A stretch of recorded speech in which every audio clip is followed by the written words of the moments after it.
across America. In the Pleasant Heights neighborhood, access to fresh, healthy food is limited. The nearest grocery store is more than 1.5 miles away, and for many families, transportation challenges make it hard to find nutritious produce. This scarcity affects health, wellness, and the overall vitality of the community.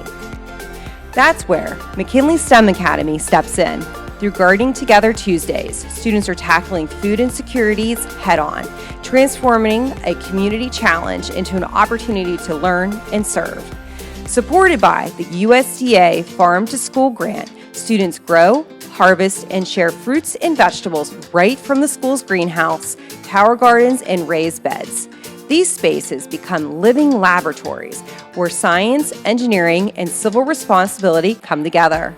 Students test soil quality, engineering irrigation systems, and track plant growth to boost yields.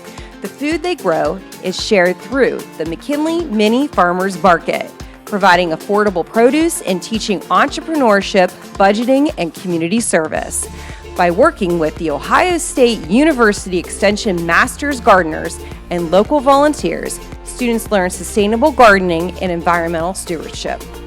Programs like Spoons Across America and Tasty Tuesdays help them understand how food grows, why it matters, and how healthy choices strengthen communities. This program just doesn't grow plants, it grows solutions. It reduces food blight, creates green spaces, and builds neighborhood pride. Most importantly, it shows students that through STEM that you can cultivate a healthier, stronger future for everyone.